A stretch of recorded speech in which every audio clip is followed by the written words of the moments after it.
Good morning students. अध्याय 4 धर्म, जाति और लैंगिक मसले के अंतर्गत आज का हमारा विषय है भारत की सामाजिक और आर्थिक विविधता। यहाँ पर हम देखेंगे धार्मिक विविधता कि भारत की सामाजिक और धार्मिक विविधता है वो कैसी है।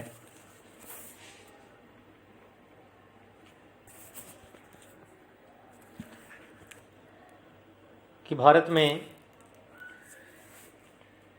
जनगणना हर 10 साल बाद होती है। सभी नागरिकों के धर्म को भी उसमें दर्ज किया जाता है। लोगों की संख्या के साथ साथ उसकी जाति के साथ साथ उसके धर्म को भी उसमें दर्ज किया जाता है। जनगणना विभाग के आदमी घर घर जाकर लोगों से उनके बारे में सूचनाएं इकट्ठा करते हैं, जुटाते हैं। धर्म समेत सभी बातों के बारे में लोग जो कुछ बताते हैं ठीक वैसा ही फार्म में दर्ज कर लिया जाता है। अगर कोई कहता है कि वह नास्तिक है या किसी धर्म को नहीं मानता तो फार्म में भी इसे वैसे ही दर्ज कर लिया जाता है। इस कारण देश में विभिन्न धर्मों को मानने वाले लोगों की संख्या और उसके अनुपात में आए किसी बदलाव के बारे में हमारे पास विश्वसनीय सूचनाएं हैं। नीचे दिए गए पाई चार्ट से देश के 6 प्रमुख धार्मिक समुदायों की आबादी के अनुपात का पता चलता है। आज़ादी के बाद से प्रत्येक धार्मिक समुदाय की आबादी तो काफ़ी बढ़ी है, पर कुल आबादी में उनका अनुपात ज़्यादा नहीं है। प्रतिशत के हिसाब से देखें तो 1961 के बाद से हिंदू, जैन, ईसाई समुदाय का हिस्सा मामूली रूप से घटा है, जबकि मुसलमान, सिख और बौद्धों का हिस्सा मामूली रूप से बढ़ा है। एक आम लेकिन भ्रांत धारणा ये है कि हम ऐसा मानते हैं कि देश की आबादी में मुसलमानों का प्रतिशत इतना बढ़ जाएगा कि दूसरे धर्म समुदाय उससे पीछे हो जाएंगे। प्रधानमंत्री द्वारा नियुक्त उच्च स्तरीय समिति, जिसे सच्चर समिति के नाम से जाना जाता है, उसके आंकलन से यह स्पष्ट होता है कि मुस्लिम आबादी का अनुपात थोड़ा ज़रूर बढ़ेगा, लेकिन अगले 50 सालों में भी यह बढ़कर 3 से 4% तक ही रहेगा। इससे साबित होता है कि एक व्यक्ति एक व्यापक फलक पर विभिन्न धार्मिक समुदायों के अनुपात में कोई बड़ा उलटफेर होने वाला नहीं है। यही बात प्रमुख जाति समूहों पर भी लागू होती है। जनगणना में सिर्फ 2 विशिष्ट समूहों, अनुसूचित जाति, अनुसूचित जनजातियों की गिनती अलग से दर्ज की जाती है। अनुसूचित जाति से हमारा संबंध है एससी, शेड्यूल कास्ट, और अनुसूचित जनजाति से हमारा संबंध है शेड्यूल ट्राइब्स, यानी जो आदिवासी लोग होते हैं। इन दोनों बड़े समूहों में ऐसी सैकड़ों जातियां और आदिवासी समूह शामिल हैं जिनके नाम सरकारी अनुसूची में दर्ज है, यानी संविधान के अंदर जो हमारी अनुसूचियां हैं उसके अंदर क्या है, इनके नाम दर्ज है। इसी के चलते इनके नाम के साथ अनुसूचित शब्द लगाया गया है। अनुसूचित जातियों में जिन्हें आमतौर पर दलित कहा जाता है, सामान्यतः वे हिंदू जातियां आती हैं जिन्हें हिंदू सामाजिक व्यवस्था में अछूत माना जाता है। कुछ जातियां ऐसी है जिसको हिंदू समाज में अछूत माना जाता है, तो इनको अनुसूचित जातियों में रखा जाता है। इन जातियों के साथ भेदभाव किया जाता है और इन्हें तिरस्कार की दृष्टि से देखा जाता है। अनुसूचित जनजातियों में जिन्हें आमतौर पर आदिवासी कहा जाता है, वो लोग इसके अंदर शामिल होते हैं जो अमूमन पहाड़ी या जंगली इलाकों में रहते हैं और जिनका बाकी समाज से ज़्यादा मेलजोल नहीं होता। 2011 में देश की आबादी में अनुसूचित जातियों का हिस्सा 16.6% और अनुसूचित जनजातियों का हिस्सा 8.6% था। तो ये 2011 की जो जनगणना है उसके अनुसार ये आंकड़े हैं वो आपको बताया गया है।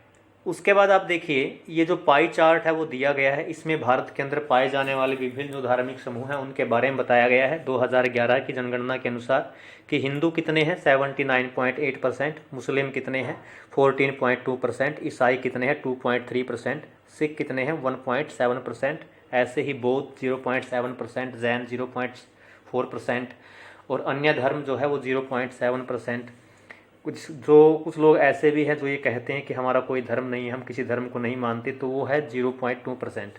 तो ये 2011 में जो आर्थिक और जातिगत जनगणना हुई थी उसके अनुसार ये आंकड़े लिए गए हैं। अब आता है कि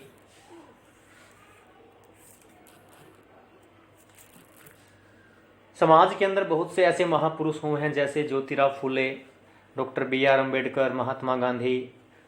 तो ऐसे जो महापुरुष थे उनके प्रयासों और सामाजिक आर्थिक बदलावों के चलते समाज के अंदर जो आर्थिक बदलाव हुए उससे आधुनिक भारत में जाति की संरचना और जाति व्यवस्था में भारी बदलाव आया है।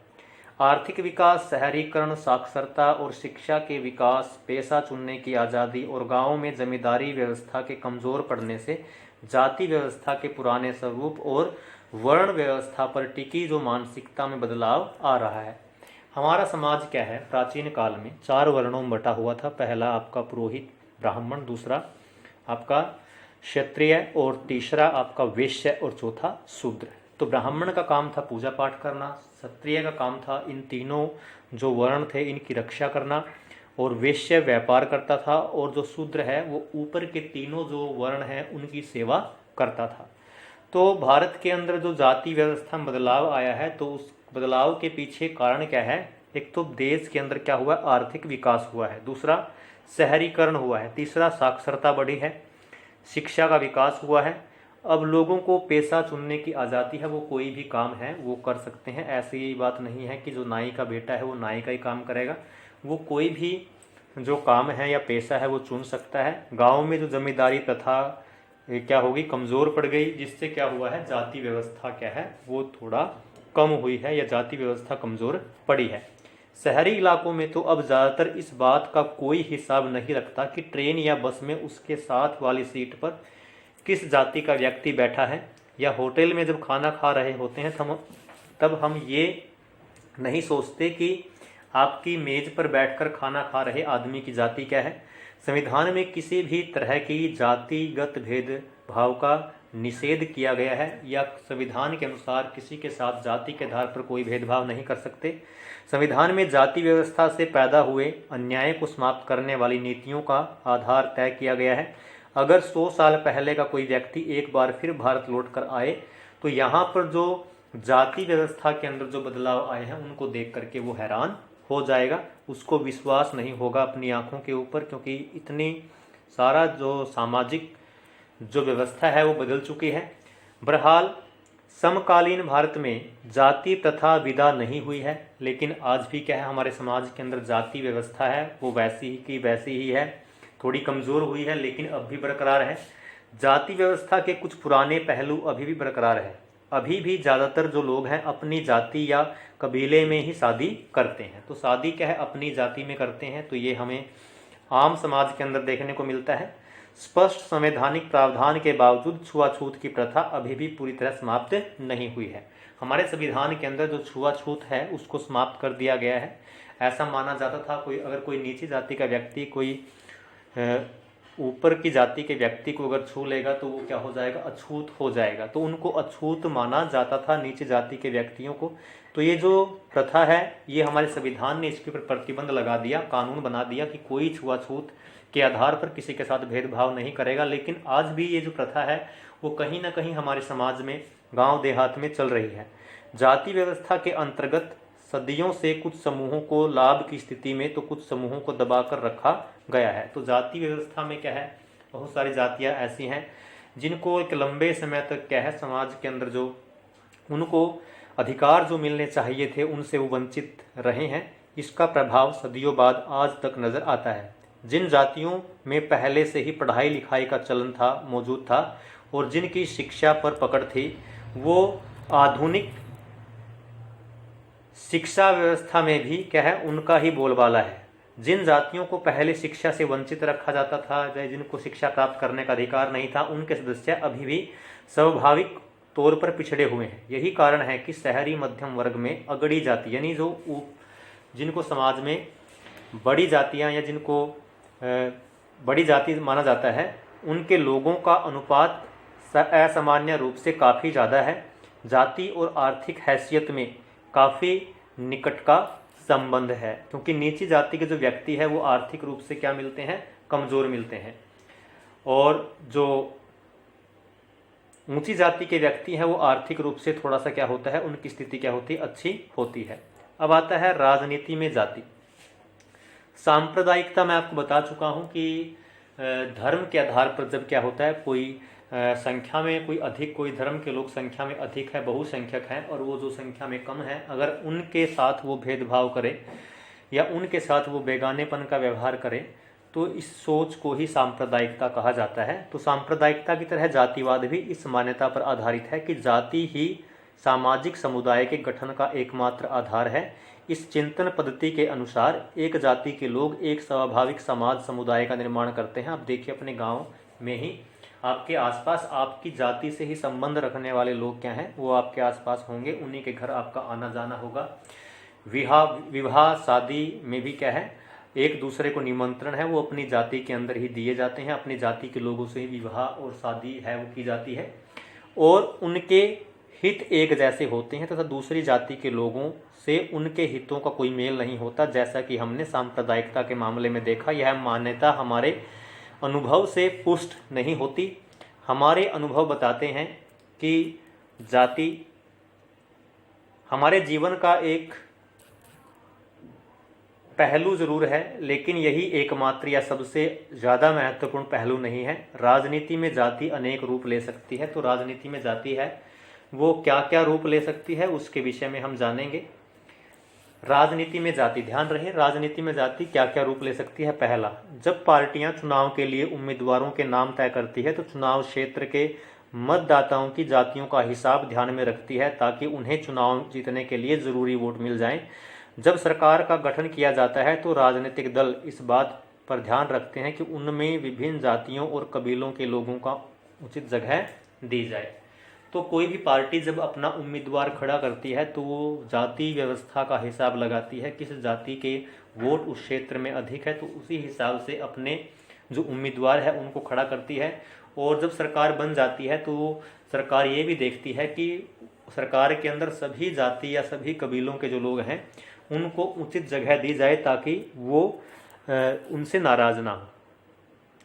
अब देखिए कि हमारे देश के अंदर क्या है, जातिगत असमानता है वो पाई जाती है, और हमारे देश के अंदर क्या है, जो आर्थिक असमानता है वो भी महत्वपूर्ण है, क्योंकि जो निचली जातियां हैं जिनको समाज में नीची जातियां माना जाता है वो आर्थिक रूप से क्या है, मजबूत नहीं है, लेकिन जो समाज के अंदर जिनको ऊंची जाति माना जाता है वो आर्थिक रूप से क्या है, मजबूत है। उदाहरण के लिए अगर हम देखें तो जो अछूत कहे जाने वाली जो जातियां हैं उनको, उन लोगों को ज़मीन रखने का अधिकार नहीं था, जबकि कथित द्विज जातियों को ही शिक्षा पाने, यानी जो ऊंची जातियाँ थी उनको ही शिक्षा पाने का अधिकार था। आज जाति पर आधारित किस्म की औपचारिक और प्रकट असमानताएं तो गैर कानूनी हो गई, पर सदियों से जिस व्यवस्था ने कुछ समृद्ध लोगों को लाभ या घाटे की स्थिति में बनाए रखा, उनका संचित असर अभी भी महसूस किया जा सकता है। इतना नहीं, इस बीच नई तरह की असमानताएं भी क्या हुई है, पैदा हुई है। तो निश्चित रूप से जाति और आर्थिक हैसियत की पुरानी स्थिति में काफ़ी बदलाव आया है। आज ऊंची या नीची किसी भी जाति में बहुत अमीर और बहुत गरीब लोग देखे जा सकते हैं। 20 या 30 वर्ष पहले तक ऐसा नहीं था। तब सबसे नीची जातियों में कोई अमीर व्यक्ति बड़ी मुश्किल से ढूंढने से मिलता था, पर जैसा कि राष्ट्रीय नमूना सर्वेक्षण से स्पष्ट है, ये एक प्रकार की संस्था है जो भारत के अंदर क्या है, रोजगार के जो आंकड़े हैं उनको इकट्ठा करती है। आज भी जाति आर्थिक हैसियत के निर्धारण में बहुत महत्वपूर्ण भूमिका निभाती है, यानी ऊंची जाति के जो लोग हैं उनकी आर्थिक हैसियत आज भी क्या है, अच्छी है।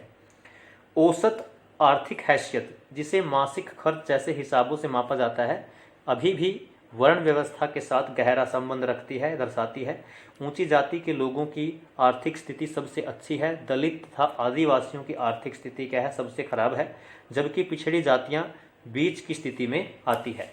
हर जाति में गरीब लोग हैं, पर भारी दरिद्रता या भारी जो गरीबी है उसमें सरकारी जो गरीबी रेखा से नीचे जीवन बसर करने वालों में ज़्यादा बड़ी संख्या में सबसे निचली जातियों के लोगों की है।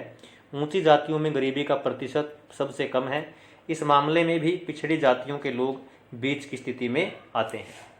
उसके बाद देखिए, आज सभी जातियों में अमीर लोग हैं, पर यहाँ भी ऊंची जाति वालों का अनुपात बहुत ज़्यादा है और जो निम्न जातियों का जो अनुपात है वो क्या है, बहुत ही कम है। आप ये डायग्राम आपके स्क्रीन पर जो दिखाई दे रहा है, आप इसमें देख सकते हैं कि गरीबी रेखा से नीचे जीवन बसर करने वालों का प्रतिशत ये 1999 और 2000 के अनुसार है कि अनुसूचित जातियाँ ग्रामीण कितना है 45.8 और शहर में 35.6। तो इस प्रकार क्या है, विभिन्न जातियों का जो प्रतिशत है वो आपको दिखाया गया है। तो यहाँ से हम आसानी से ये अंदाज़ा लगा सकते हैं कि किस प्रकार जो अगड़ी जातियाँ हैं यानी जो ऊंची जातियाँ हैं उनके अंदर गरीबी है वो कम है, लेकिन जो निचली जातियाँ हैं उनके अंदर जो गरीबी है वो क्या है, अधिक देखने को मिलती है। एक तो हो गया कि जो राजनीतिक पार्टियां हैं वो क्या करती हैं, अपना उम्मीदवार जब खड़ा करती है तो क्या करती है, वो जाति व्यवस्था को ध्यान में रखते हुए अपना उम्मीदवार खड़ा करती है। दूसरा क्या है कि राजनीति में पार्टियां और उम्मीदवार समर्थन हासिल करने के लिए जातिगत भावनाओं को उकसाते हैं। कुछ दलों को कुछ जातियों के मददगार और प्रतिनिधि के रूप में देखा जाता है, जैसे BSP Bahujan Samaj party UP के अंदर है। तो ये एक ऐसी पार्टी है जो यूपी के अंदर काफ़ी मजबूत है। वैसे तो ये एक राष्ट्रीय दल है, लेकिन ये जो पार्टी है ये मुख्य रूप से जो आर्थिक रूप से पिछड़े हुए जो लोग हैं या निम्न जाति के जो लोग हैं, तो ऐसा माना जाता है कि ये उन लोगों की पार्टी है। और तो क्या करती है कि राजनीतिक पार्टियां भी क्या करती हैं, लोगों का समर्थन हासिल करने के लिए जातिगत भावनाओं को उकसाते हैं या जातिगत भावनाओं को बढ़ावा देते हैं।